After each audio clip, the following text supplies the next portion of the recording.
Welcome back to the 70th online episode of Peacetime, hosted every Sunday morning by Peace Point with myself, Phra Nicholas Thanissaro, live streaming from our meditation center in London.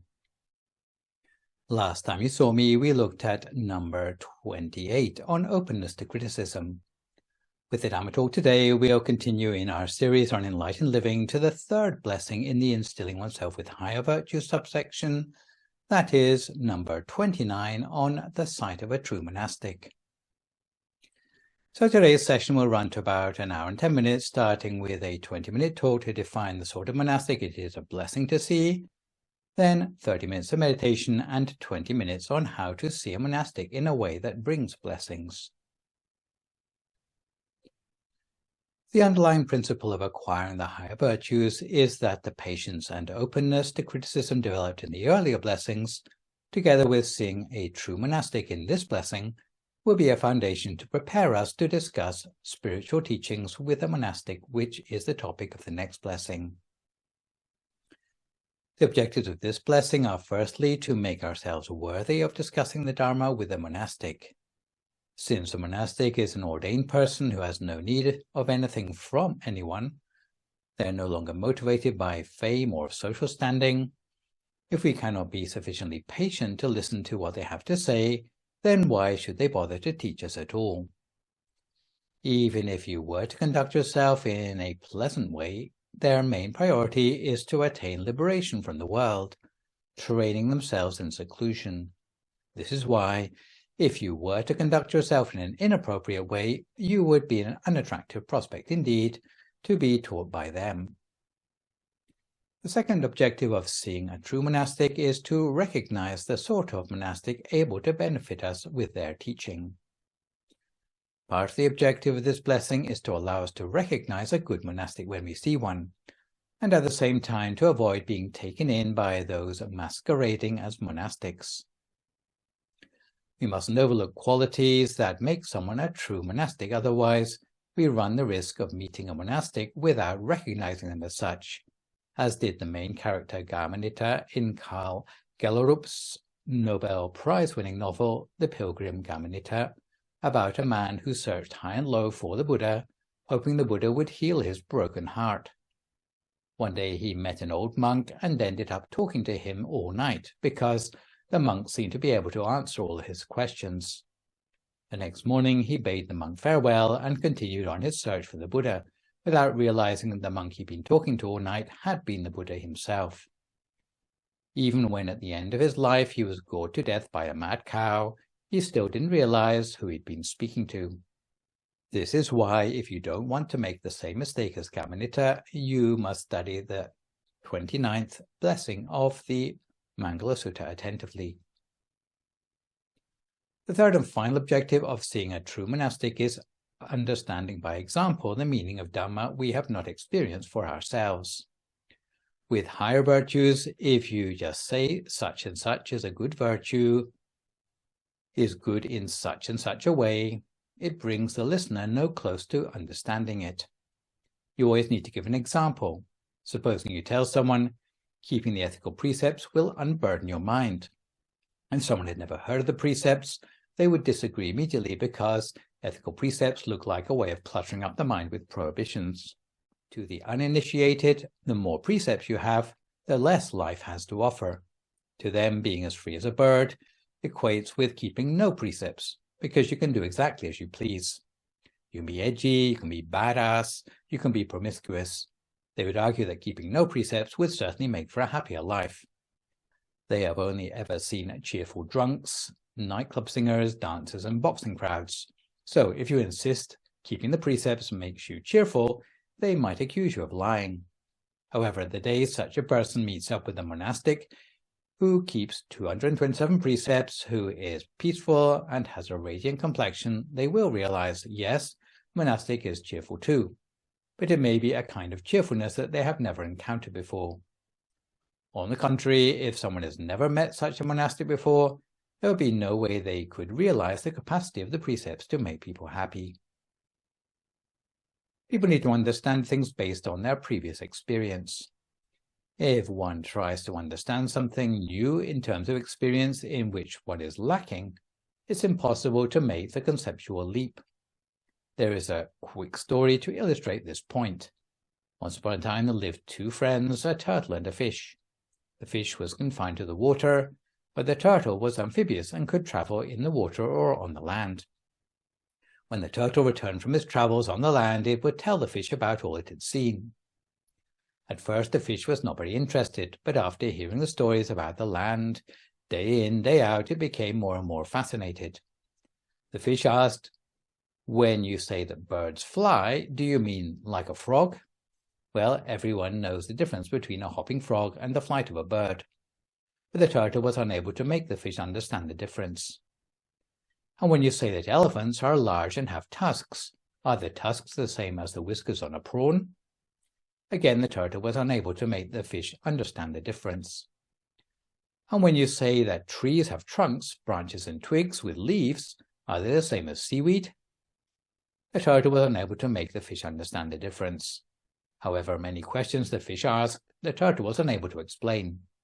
Finally, the turtle realized that there is one important condition for being able to explain things to another person, that both people must share common experience to be able to communicate. Without such common experience, the speaker may as well be speaking to themselves. It's like trying to explain the spiciness of Thai chili to a European who's never tasted it. They may ask, "Is it hot?" And when you say yes, they assume it will be hot like ginger, or corns or maybe mustard.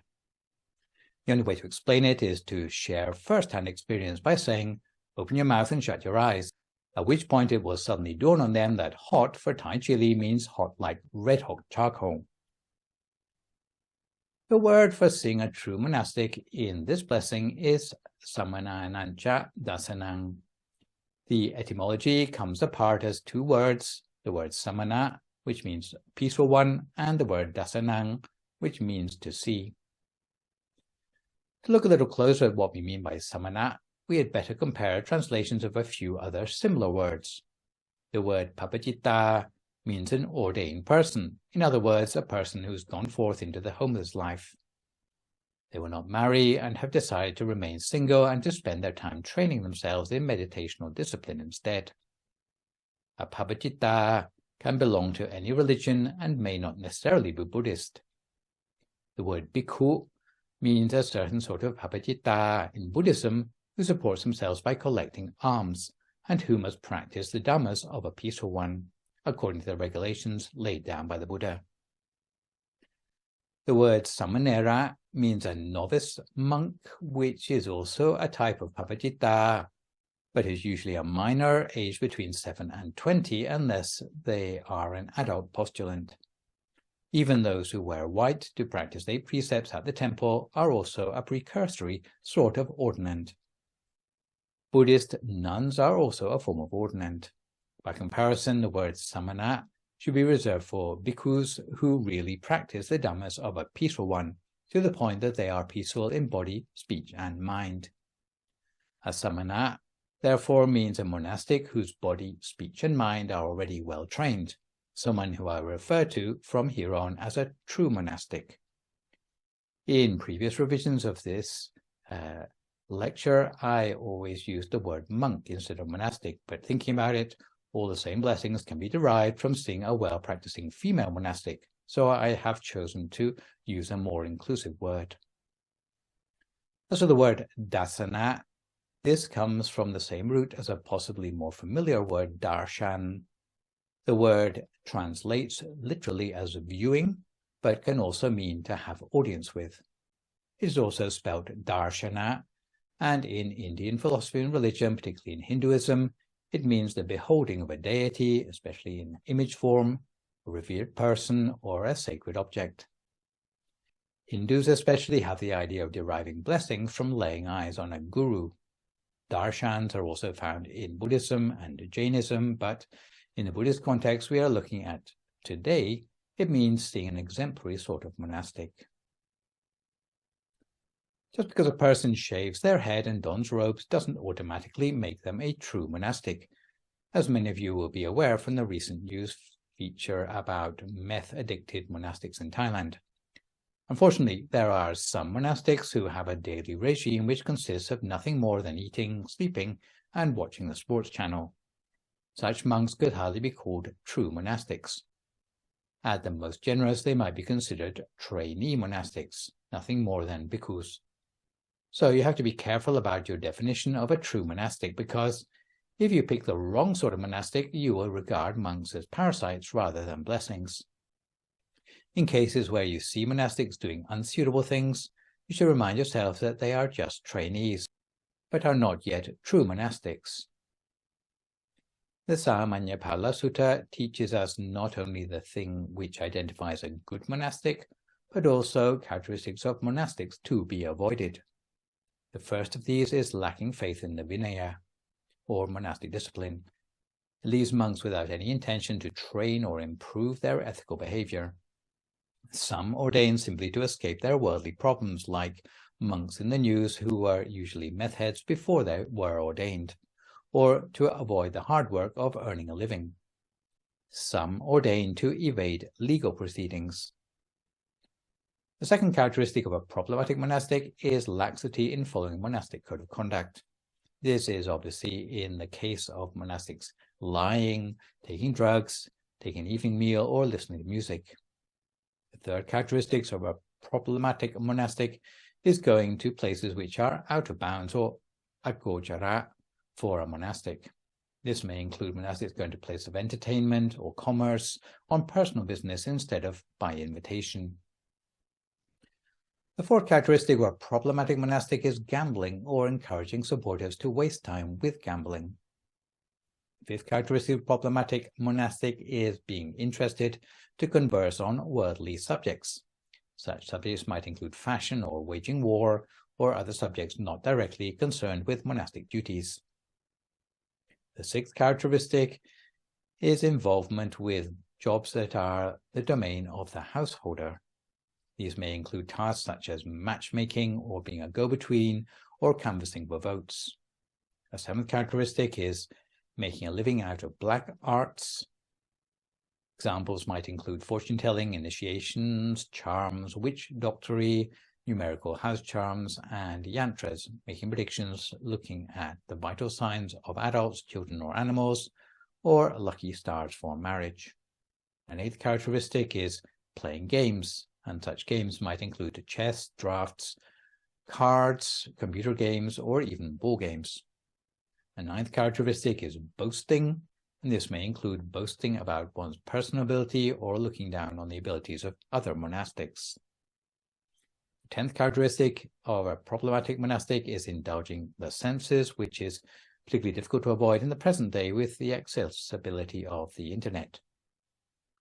The 11th characteristic of a problematic monastic is distorting the teachings, and this may include explaining Buddhism in a way that deviates from the Dhamma Vinaya, or which perpetuates false views such as the non-existence of heaven and hell, that death is the end of the story, or there's no afterlife. 12th characteristic is deviousness, because monastics may in some cases use dishonest means to mislead the public, for example, into understanding that they have attained the stages of sainthood.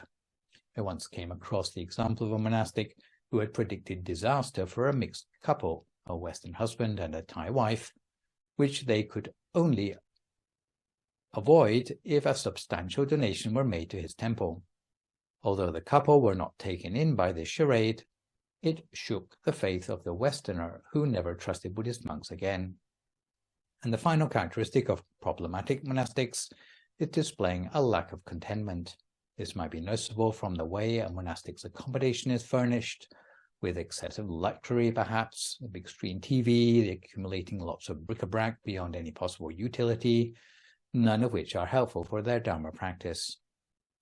There may be characteristics of unworthy monks beyond these 13, but any one of the 13 behaviors I've mentioned is sufficient for you to suspect a lack of authenticity. So don't go wasting time with monastics who say they can turn silver into gold, or can give you a fertility spell, or predict lottery winners. In the upcountry temples of Thailand, lay people get very excited about monastics who say they can predict winning numbers on the lottery.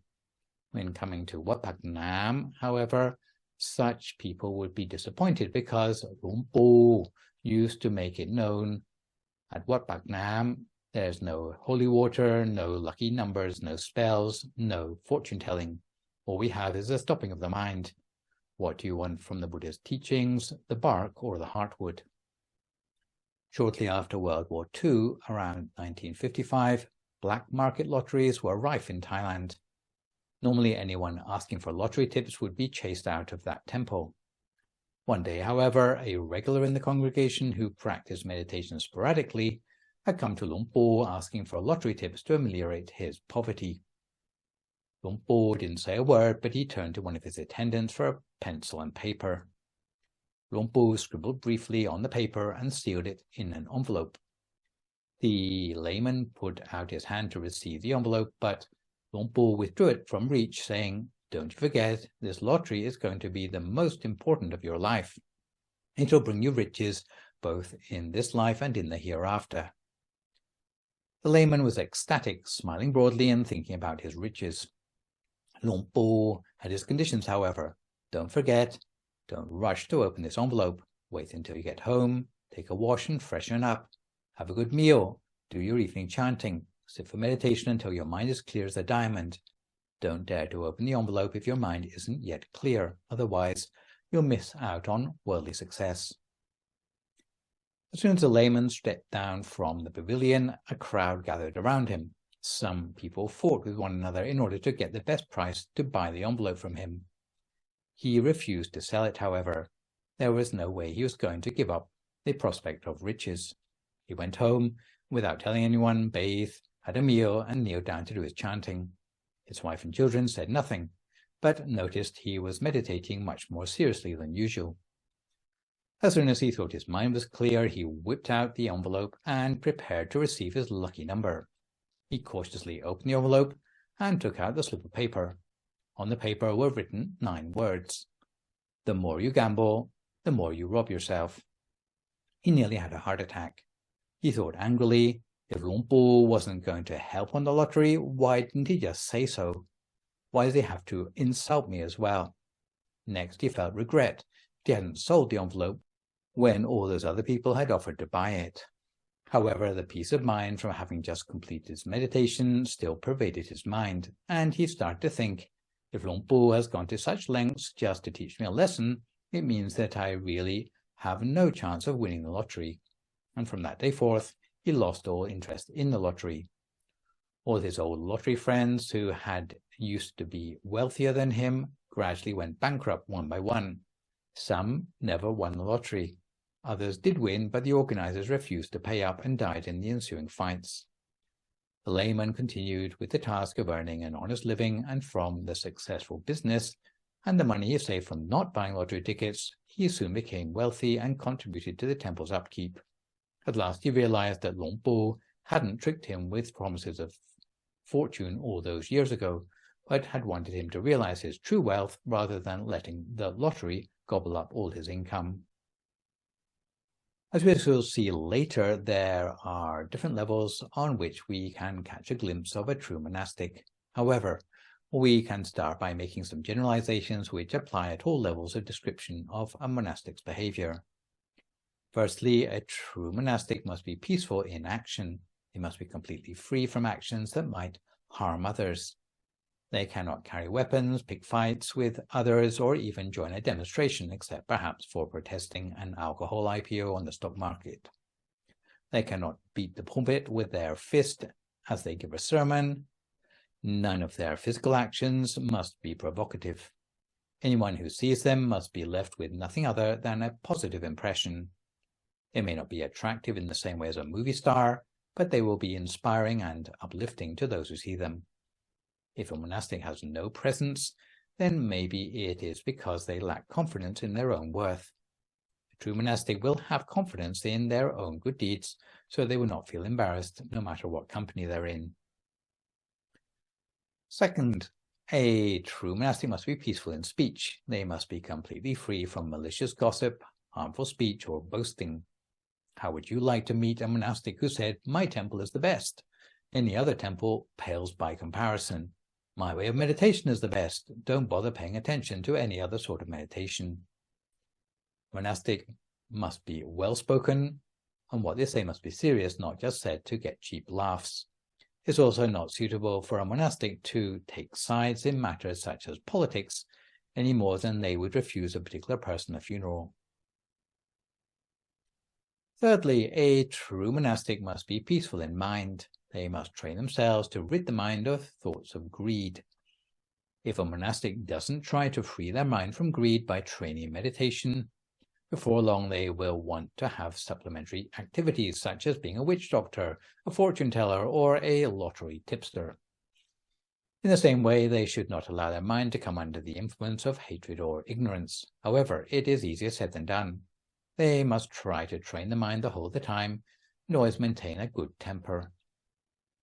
A monk cannot become a true monastic simply through their achievements in temple construction.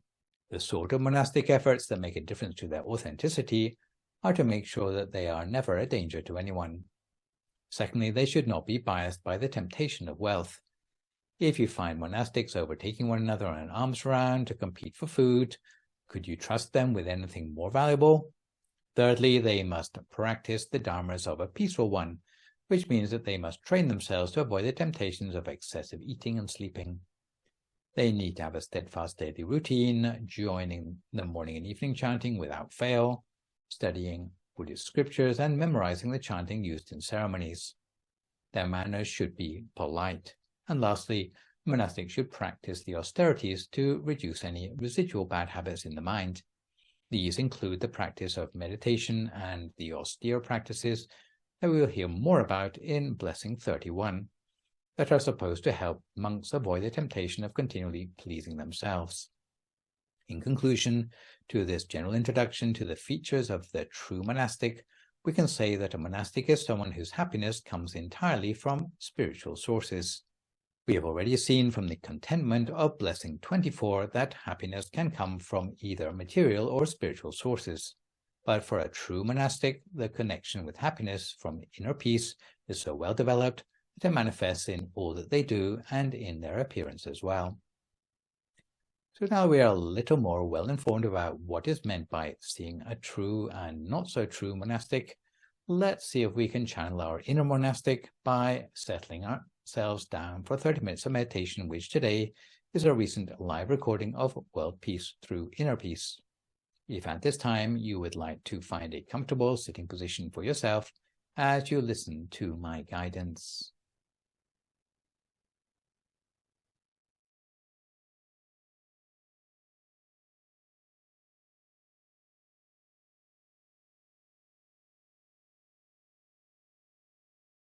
So if you'd like to start by making yourself comfortable for some meditation practice, which is essentially realigning our mind with the most peaceful place within us. Some people might be sitting on the floor, in which case you'd sit cross-legged with your right leg over your left leg. If you're sitting on a chair, then it's sitting with your back fairly straight. And the ideal way to put your hands together is with your right hand on top of your left hand, your hands palm upwards in your lap. The index finger of your right hand touching against the thumb of your left hand.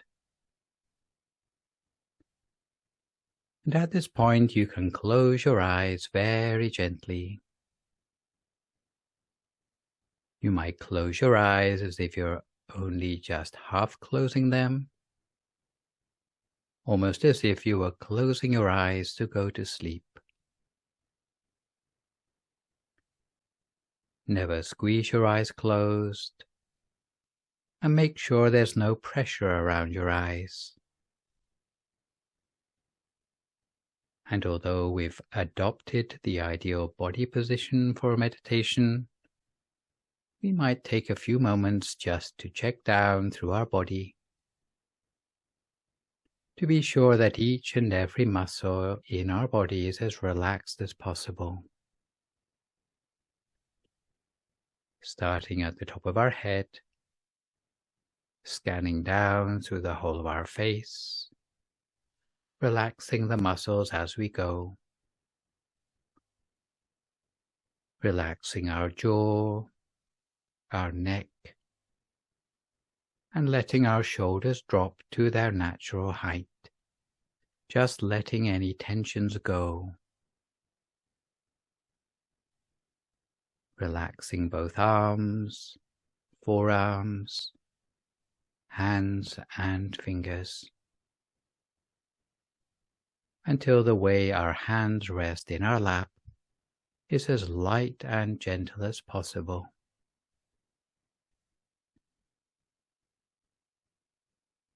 Continuing on down, we relax the whole of our torso, chest, trunk and abdomen,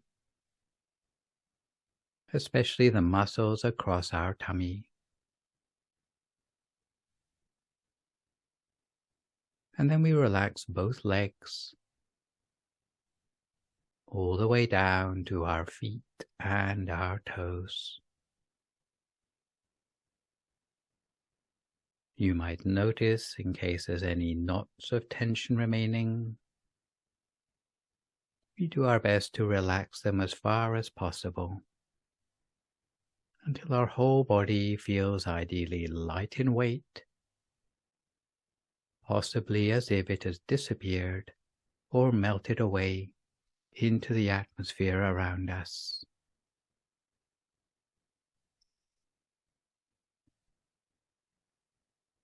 And at this point, we can turn our attention to relaxing our state of mind.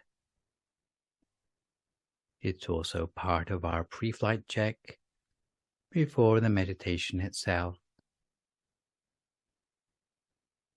So putting our mind in a positive mood, as if our whole mind were filled with happiness and joy, as if within us felt bright and clear, free of any worries or anxieties, with no concerns about anything at all.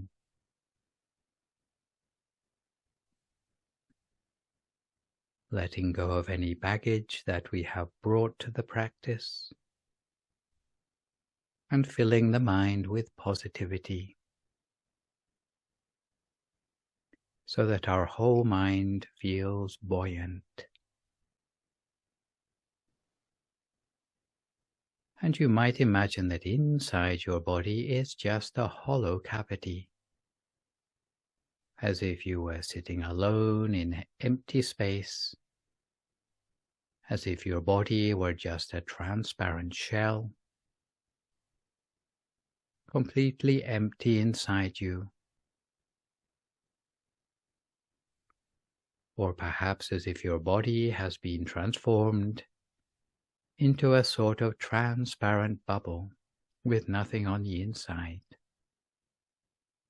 Or as if your whole body has become nothing but a delicate surface.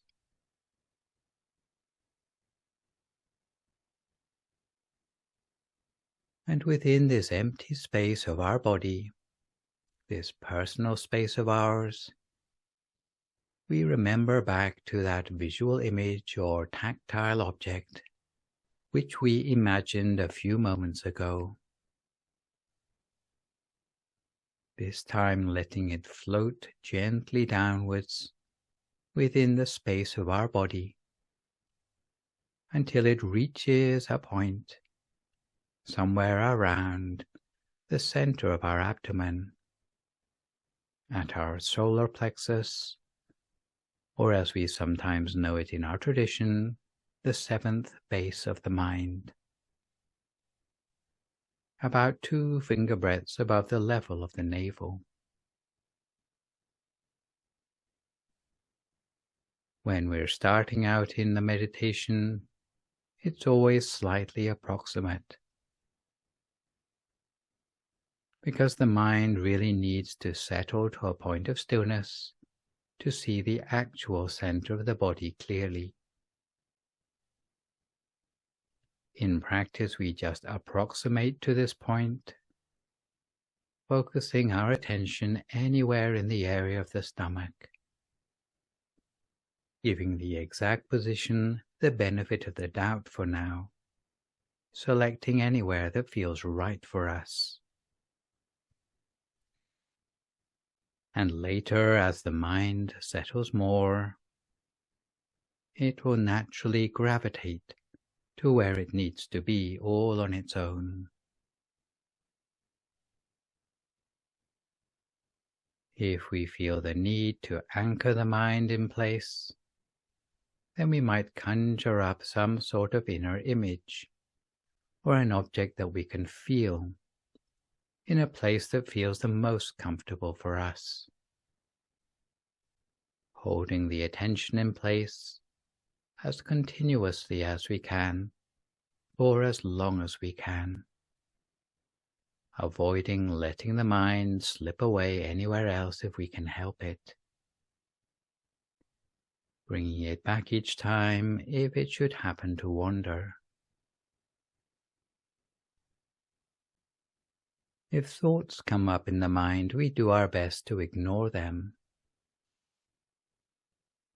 and generally they will die down into silence all by themselves.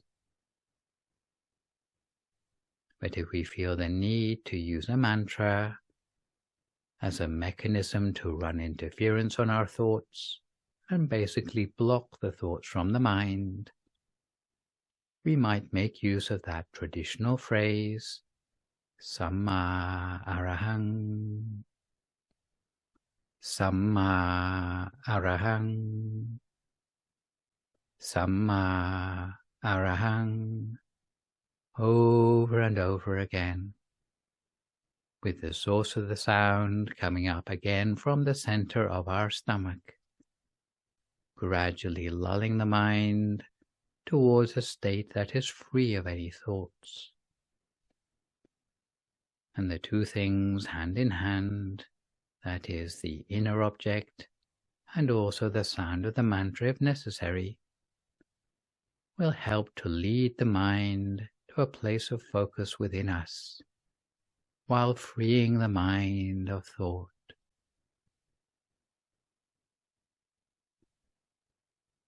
We cultivate our mind in this way, lightly and gently, using only the lightest possible attention. Little by little, we'll start to pick up on the sense of increasing quality in relation to our inner self, and by implication, this spreads outwards towards our quality of life and quality of environment as well.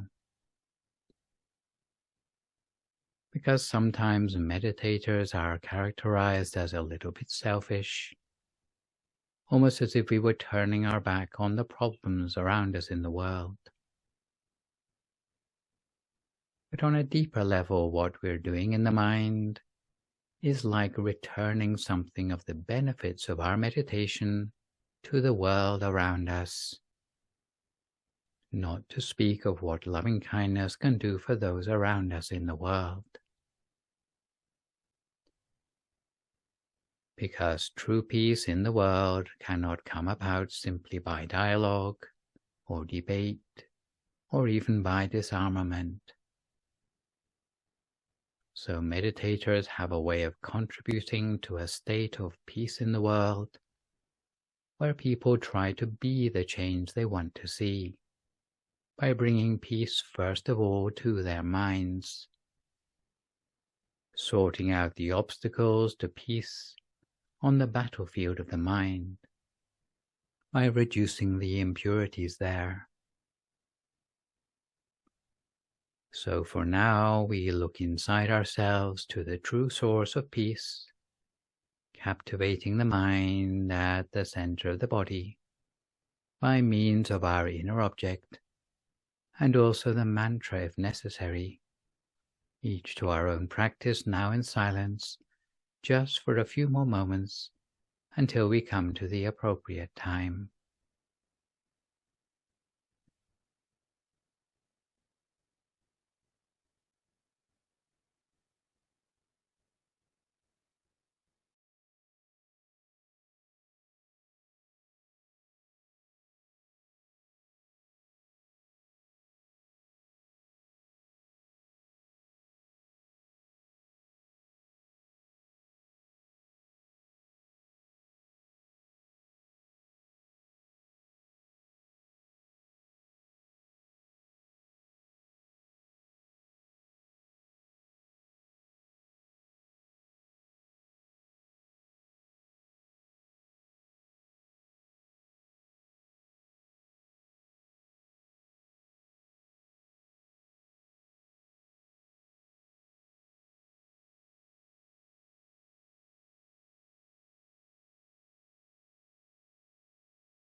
If you find your mind has wandered off onto other things, each time you realize, just bring your attention back again to the center of your body as before.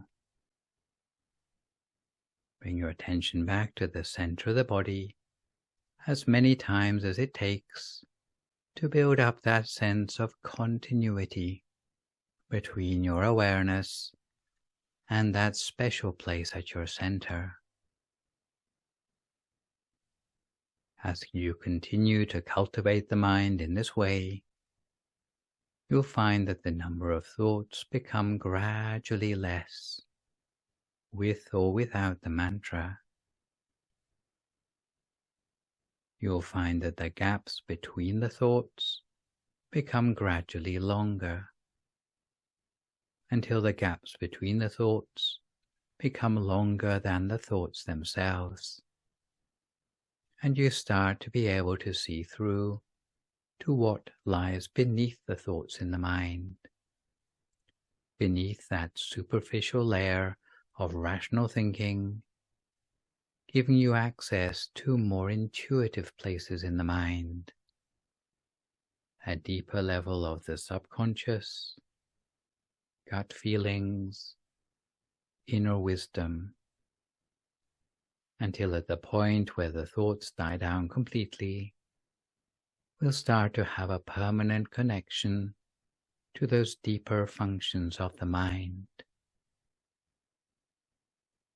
But for now, we keep our mind on track lightly and gently, keeping our mind in place with nothing more than a feather-light touch, each to our own practice for a few more moments now, till we come to time for some loving kindness meditation.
So we continue to keep our mind on track at the center of the body the whole of the time. Always at the center of whatever inner experience we have built up for ourselves as a result of the meditation so far today.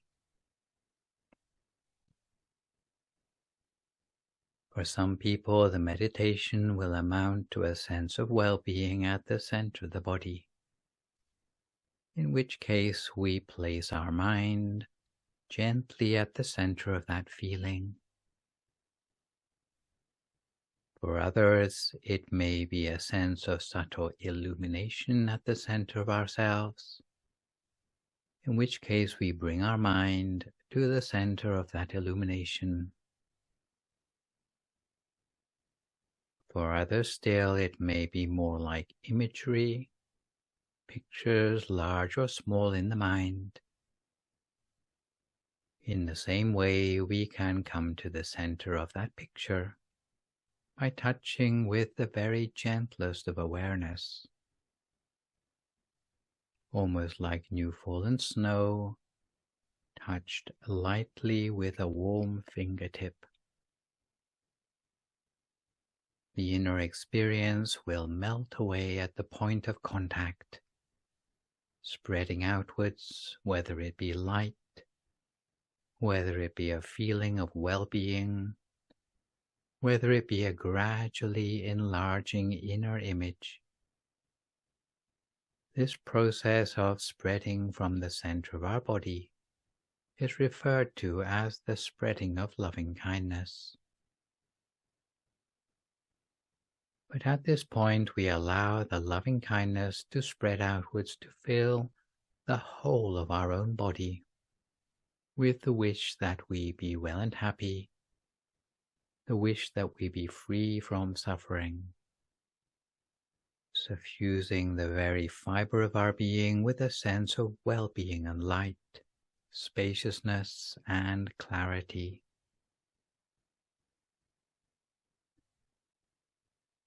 And from there we allow the same feeling of loving kindness or visualization of loving kindness to spread outwards beyond the boundaries of our own body, out into the room around us, out into the building around us, outwards into the neighborhood and perhaps beyond, encompassing all the living beings in its path, in ever-widening circles, reaching out to those living beings with the wish that those living beings be well and happy, free from suffering, live together in peace and harmony. In this way, we can extend our loving kindness in ever-widening circles, with a sense of brightness, with a sense of compassion, outwards to our fellow beings in whatsoever countries or nations of the world, whole continents, across the entire face of this planet, in a way that encourages a real sense of peace in the world. And in terms of our fellow travelers on this spiritual path, we might also make affirmations in our mind, resonating with the same sense of peace and harmony, that may I be encircled by love and peace and wisdom. May I be surrounded by loving, caring friends and family. May only good and wonderful things be attracted into my life. May I add value to the others in my life, thereby bringing joy and fulfillment for those others in my life. May we feel a sense of gratitude for all the things, people, and experiences that are beneficial in our life, recognizing the influence of those things. And in terms of our spiritual quest, we can reflect upon the importance of topping up our own spiritual inspiration to find time each day for quiet contemplation, for our own restoration and renewal, to connect with the wise inner part of ourselves, while being filled with a sense of compassion that reaches out beyond ourselves to our families, our homes, our colleagues, to the whole neighborhood and municipality, in ever-widening circles to all sentient beings, those that we can see or those that we are unable to see. May these positive emotions spill over and brush off on the people around us, until our whole world will become better as a result. Because if no single person in the world ever thought of anything but their own selfish desires, any bright future for the world would be hard to achieve.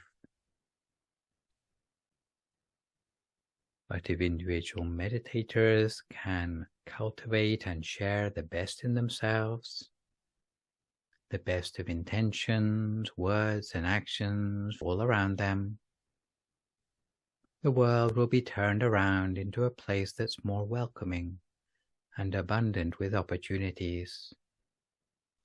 And the same effect will be magnified and multiplied exponentially when individual meditators gather in groups to practice together, in person or online, until a critical mass is reached that will be the turning point for peace in the world. But for now, we extend our loving kindness, our positive energy in this way, for ourselves and others, for the last few moments of our meditation practice in silence, until we come to the appropriate time.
Sappa Buddhanupavena, Sappa Dhammanupavena, Sappa Saṅghānupavena Sattha Soti Bhavantu Te. So if you'd like to come to the end of your meditation for today, you can gradually open your eyes again. If you feel at all uncomfortable, then slowly try changing to a more comfortable position before gently finishing your practice. So to return gently to our subject matter of seeing a true monastic for today, let's look at the practicality of seeing a true monastic in a way that can bring us blessings. In the Buddhist case, seeing a monastic has a little more developed than a mere sighting of a rare bird species or viewing a show home. Even spotting a monastic pass by your door is not exactly what is meant by the sight of a true monastic. What is intended is to be on closer terms with the monastic until you can start to distinguish the virtues of the monastic in question. So to see a true monastic is not as simple as it sounds. In fact, the word to see can have 3 different levels of meaning. Firstly, there is seeing with the eye, which refers to a monastic's outward appearance. Secondly, there is seeing with the mind, which refers to a monastic's outward behavior. Lastly, there is seeing through meditation, which refers to a monastic's inner attainments.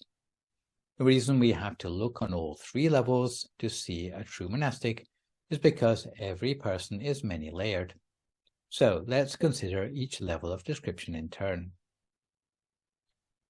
According to the Samanyapala Sutta, which is the second discourse of the Digha Nikaya, the outward appearances of a true monastic, which can to some extent be observed from their outward manner and behavior, some of which we have already seen in blessing number 9.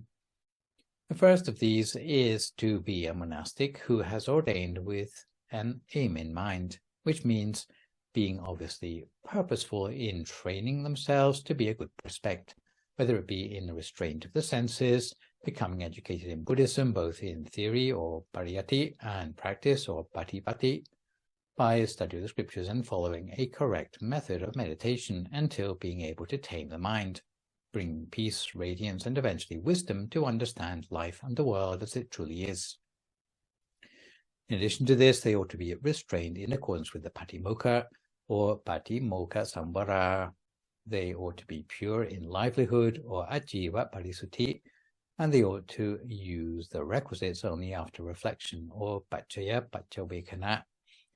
Only monastics who have manifested such characteristics are worthy of the praise, faith, homage, and support of householders. Second level of seeing a monastic is seeing with the mind. This means appreciating the good manner and conduct of a monastic. We might notice that in the kuti of a monastic there are virtually no possessions, that the monastic hardly owns anything but the humble bedclothes and a set of Buddhist scriptures. The small amount of possessions would lead us to suppose that the monastic studies the Tipitaka whenever they are free. We might observe a battered meditation mat in the corner of the room and deduce that they meditate as part of their daily routine. So what we're talking about are the abstract virtues that can be deduced from the material evidence we see. According to the Samanyapala Sutta, the 5 characteristics of a true monastic, which can be observed on the level of the mind, are firstly sense restraint or indriya samvara. When in public, it is especially important for monastics to restrain the sense doors rather than, for example, having a roving eye, to be worthy of the homage of lay people and monastics who are their junior. Monastics who are habitually restrained according to the Patimokkha will find that it comes naturally to restrain the senses both in public and behind closed doors. Secondly, they should show mindfulness and clear comprehension, known in Pali respectively as sati and sampajanya. This means not allowing the mind to wander or drift in a way that undermines the faith of others. Thirdly, they should show contentment or santuti. This means mainly contentment with what they have and what they receive, not going to great lengths to ask for special treatment and gifts from lay people in a way that undermines the faith of others. Fourthly, there is freedom from the hindrances or nibbana.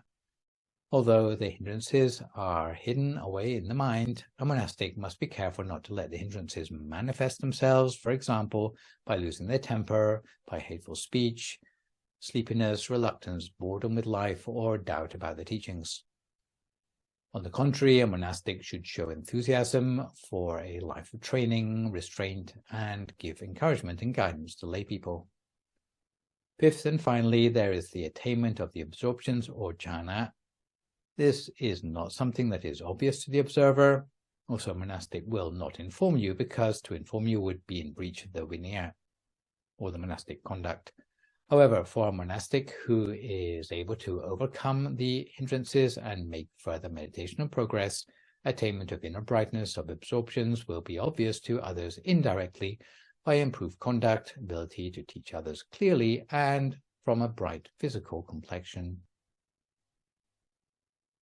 According to the Samanyapala Sutta, again, the characteristics of a true monastic, which can be observed at the level of inner attainment, which comes as a result of self-training meditation, are 8 in number, and sometimes referred to as the supranormal eightfold knowledge or vichara.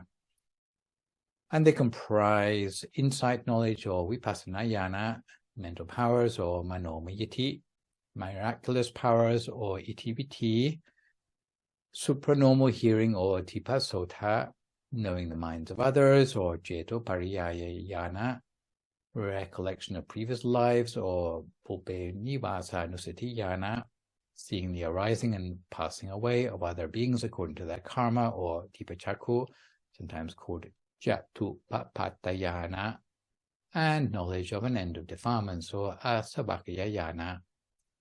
Those supra-mundane forms of knowledge can only come about because the monastic themselves has seen the body of enlightenment inside themselves, which is the real meaning of the monastic seen in meditation. To illustrate the difference between seeing with the eye and seeing with the mind or in meditation, I would like to tell you the story of Vakkali, who was a disciple of the Buddha. Vakkali belonged to a Brahmin family of Savatthi and became proficient in the Vedas. Usually people are inspired to faith by one or more of 4 attributes of a monastic, namely the appearance or rupa-manika, the voice or gosapa-manika, the humble manner of dress or luka-manika, and the teachings they give or Dhamma-manika. Vakkali was inspired to faith by the appearance alone of the Buddha. After seeing the Buddha only once, he could never again tire of looking at him, and followed him about everywhere.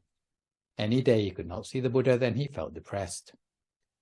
In order to see the Buddha more often, he went to the trouble of becoming a monk, and spent all his time, apart from meals and bathing, in contemplating the 32 signs of the great man, Purisa Lakkhana, so well manifested on the Buddha's person. He was satisfied simply to look at the Buddha and had no interest in listening to the Buddha's teachings or striving for his own liberation. The Buddha waited for the right opportunity to teach him because what he had to say would surely upset Vakkali, although it would be for his benefit. One day when the right time came, the Buddha banished Vakkali to a place where he could no longer see the Buddha at all. Vakkali was so upset by the Buddha's punishment that he prepared to commit suicide by jumping off a cliff known as the Vulture's Peak. Fully aware of Vakkali's intentions, before he was able to jump, the Buddha went to him and appeared to him teaching the famous words, Alang Vakkali, King Te Imina, Butikayena Ditena, Yo Ko Vakkali Dhammang Pasati, So Mang Pasati, Yo Mang Pasati, So Dhammang Pasati, which translates as, the sight of my foul body is useless. He who sees the Dharma sees me. He who sees me sees the Dharma. Filled with joy, Vakkali rose in the air, pondering on the Buddha's words, and realized arahantship in mid-air. So this is an example of someone who received blessings by looking at the Buddha properly, namely seeing his body of enlightenment or body of the Dharma, rather than just his physical appearance.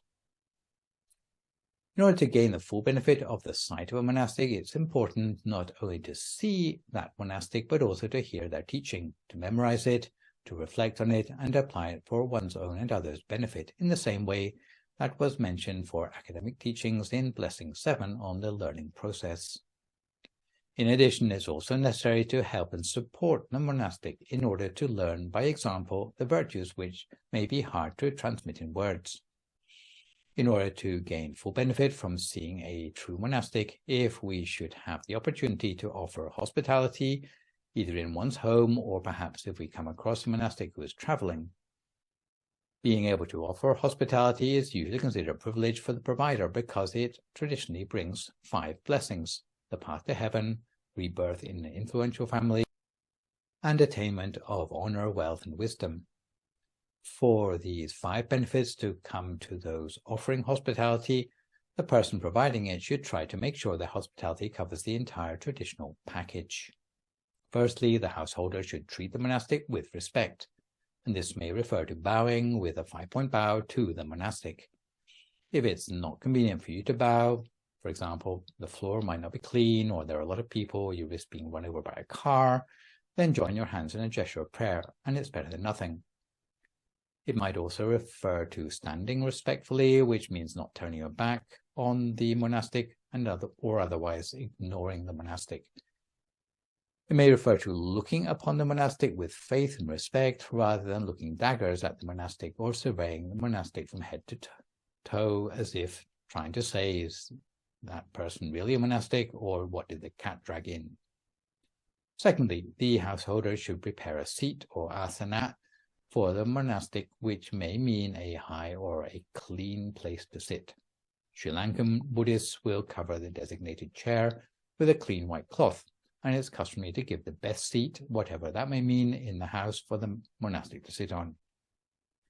Thirdly, the householder should offer refreshment or requisites to the monastic, for example, by offering a donation to the monastic of an appropriate amount for their journey ahead, or even something as simple as a glass of water counts as requisites. I once visited a house of some very poor people in Burma. Our minibus had broken down in their neighborhood. The people could afford nothing to offer the monks and had no fancy place to sit, so what they did instead was to let the monks stand in the shade of their house. Lastly, the householder should look for the opportunity to converse with the monastic about the Dharma. In the scriptures, by way of warning, there are several examples of those who failed to treat a monastic of attainment hospitably, such as Koka the hunter, who set his dogs on a monk, where poor treatment of monastics tends to come back on oneself, karmically speaking. For today, we have time for a final story which illustrates the power of merely glimpsing the Buddha, where a person allows the sight of a monk to fill their heart with faith. In the time of the Buddha, there was a town called Savatthi, where a Brahmin called Adina Upaka, which literally means Mr. Never Give, on account of his being known for his stinginess. He had only one son and was very fond of him, wanting to give him a pair of golden earrings. Nonetheless, his stinginess got the better of him, and instead of paying a goldsmith to make the earrings, he beat out the gold himself and gave his son the pair of burnished earrings. In this way, the son came to be known as Master Burnished Earrings, or Maṭṭhakuṇḍali. When Maṭṭhakuṇḍali was 16 years old, he had an attack of jaundice. The mother looked at the boy and said, "Brahmin, your son is sick. Have him treated by a doctor." However, the Brahmin said, "Wife, if I send for a doctor, I would have to pay an expensive fee. Do you care nothing about such extravagance?" So the wife asked the Brahmin what he was going to do about it. He replied that he would manage things as economically as possible. So the Brahmin went to various doctors and, considering hypothetical advice to be free, asked, "What are you in the habit of prescribing for such and such an ailment?" Those doctors made vague references to medication such as the bark of trees and let the Brahmin go on his way. The Brahmin procured some tree bark and prepared a remedy for his son, but in spite of all he did, his son's condition grew worse day by day, until finally he was beyond help. Only then, perceiving that his son was very weak, did the Brahmin send for a proper doctor. The doctor took one look at Maṭṭhakuṇḍali and excused himself, saying to call another doctor instead. The Brahmin now realized that his son was on his deathbed, but instead of being concerned about the well-being of his son, he worried, "Any visitor who comes to pay their last respects to my son will see all the wealth hoarded up in my house and criticize me for not spending it on a proper treatment for my son. Therefore, I will put my dying son out on the balcony so that they can visit him there." That day, very early in the morning, the Buddha was meditating, as was his habit, to see to whom he could bring the maximum benefit that day. The vision of Maṭṭhakuṇḍali lying on his deathbed on the balcony appeared to the Buddha in his meditation. As soon as the Buddha saw this vision, he realized, "If I do not go to this young man to inspire faith in him, he will die without having performed any merit in his life." Later that day, having prepared his robe and bowl, the Buddha, with a large company of monastics, entered the city of Savatthi for alms, and in due course arrived at the house of Maṭṭhakuṇḍali. At that time, Maṭṭhakuṇḍali was lying with his face turned towards the house. The Buddha, observing that Maṭṭhakuṇḍali could not see him, sent forth a ray of light. "What is that radiance?" Maṭṭhakuṇḍali asked himself and turned over. Seeing the Buddha from where he lay, he said, "On account of a foolish father, I have been deprived of the privilege of approaching so excellent a Buddha.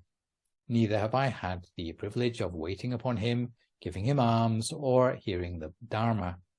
Now I cannot even control the movements of my hands. There is nothing more I can do. All he could do was to arouse faith in the Buddha. The Buddha said he has done enough and departed. As the Buddha receded from his range of vision, Maṭṭhakuṇḍali passed away with a believing heart, as if awakening from sleep, was reborn immediately in the second level of heaven, or Tawatingsa, in a golden mansion 30 leagues in extent. So in conclusion, to cut a long story short, the son of the Brahmin Adina Pupaka attained heavenly rebirth simply by arousing faith in the Buddha without doing any other single act of merit, apart from seeing the Buddha. Although the blessing of seeing a true monk at the last moment of one's life was enough of a blessing to alter the course of his destiny. So, this session I have introduced to you blessing number 29 on the sight of a true monastic. For my next live session online, which will, fingers crossed, be a week on Sunday morning, we'll continue the third blessing on the 8th group, with blessing number 30 on regular discussion of the Dharma.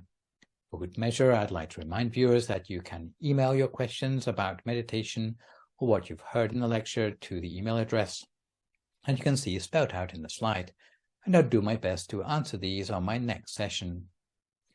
In the meantime, try to avoid recklessness or complacency as we continue to deal with the knock-on health and social effects of the pandemic. Maintain a positive mood, speak only positive words, forgive others, extend good wishes to others, and meditate daily. Hopefully, as a result of today's session, you will manage to gain fully from the sight of any true monastics you set eyes upon. So for today, this is me, Phra Nicholas Thanissaro, signing off for now. So long, folks, and stay safe.